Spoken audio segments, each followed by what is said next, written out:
Jair Bolsonaro volta às ruas em mais uma tentativa de mostrar força política com uma manifestação. Mas o que era para ser um ato glorioso pró-anistia acabou virando piada nas redes sociais e motivo de constrangimento até entre os aliados. O evento foi divulgado com grande expectativa. Bolsonaristas falavam em reunir até 1 milhão de pessoas. Mas o que se viu foi bem diferente. Segundo o Datafolha, pouco mais de 30 mil pessoas estiveram presentes. Outras estimativas, como a ONG More in Common, apontaram cerca de 18 mil pessoas. Mesmo com a polícia militar falando em 400 mil, número questionado por especialistas, imagens aéreas mostram grandes espaços vazios em vários lugares. Mas em um momento da manifestação, Bolsonaro improvisa o inglês, passa vergonha e é motivo de deboche. Nas redes sociais, memes se multiplicaram com comparações ao Embromation e montagens do ex-presidente em aulas de inglês básico. A tentativa de mostrar confiança virou um prato cheio para os críticos e rendeu manchetes irônicas na imprensa nacional. Eu não falo inglês. Uma grande falha da minha formação. Mas quero dar um recado aqui para o mundo. E depois eu faço a tradução para vocês.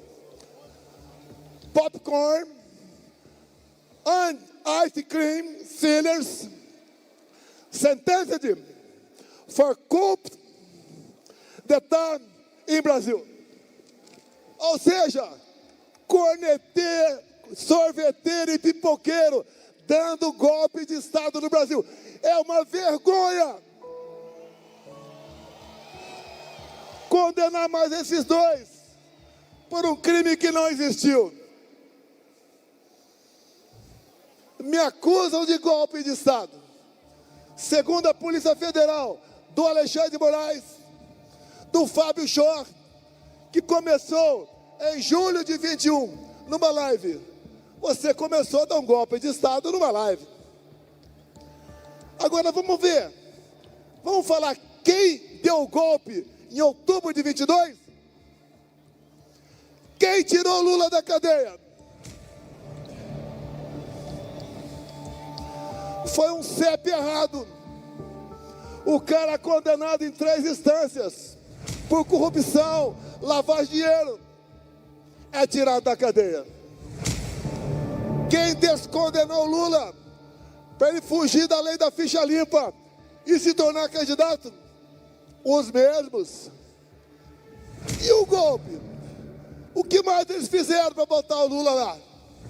Vamos falar algumas coisas aqui. Eu não... Enquanto o PL tenta emplacar projetos de anistia para os envolvidos nos atos golpistas de 8 de janeiro, o PT endurece o tom. O Paulo Pimenta afirmou que não haverá anistia para quem tentou destruir a democracia. Segundo o PT, perdoar os envolvidos seria abrir espaço para novos ataques ao Estado Democrático de Direito. Do lado bolsonarista, a narrativa é outra. Eles alegam que os presos são injustiçados e que a anistia é uma forma de pacificação nacional. Mas a tentativa não tem encontrado eco nem mesmo entre os setores mais moderados da direita. Além do público reduzido, chamou a atenção a ausência de líderes de outras correntes políticas. O evento foi restrito a parlamentares e apoiadores fiéis do bolsonarismo.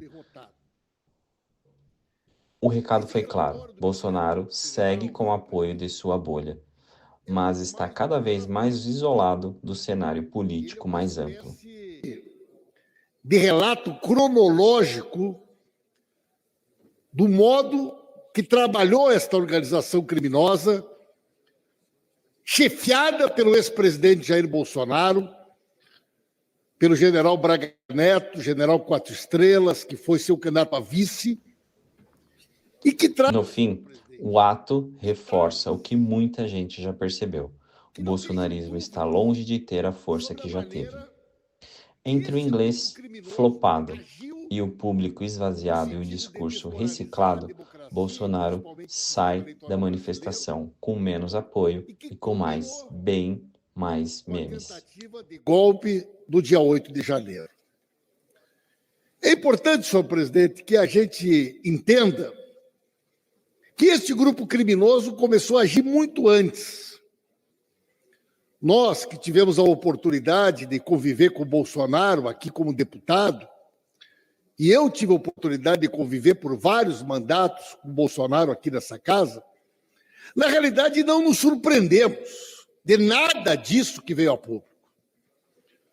Bolsonaro é uma figura que tem um histórico, uma figura que foi corrida do Exército Brasileiro, saiu pelas portas do fundo dos quartéis para não ser expulso do Exército, que construiu uma trajetória do Rio de Janeiro com relações muito próximas com o crime organizado, com as milícias.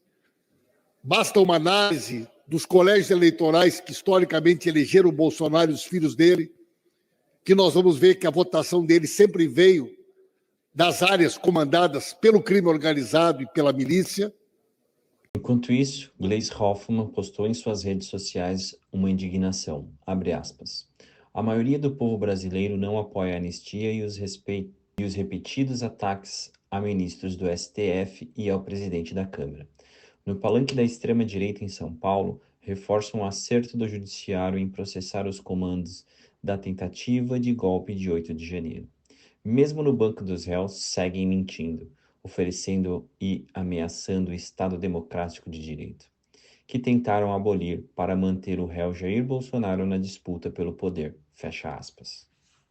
E Lindenberg Farias também comentou em suas redes sociais, abre aspas, o ato de Bolsonaro em São Paulo contra a anistia fracassou novamente. Pouca gente, apesar da quantidade de ônibus e da estrutura financiada pelo Tarcísio. Foram muitas mentiras e uma só verdade. 56% contra a anistia, 67% não querem Bolsonaro seja candidato novamente. Lula vence em todos os cenários e o ex-presidente é o político mais rejeitado do país. Fecha aspas. E você, o que acha? Concorda com a anistia? Ou não? Comenta aí. Diz pra gente qual a sua opinião.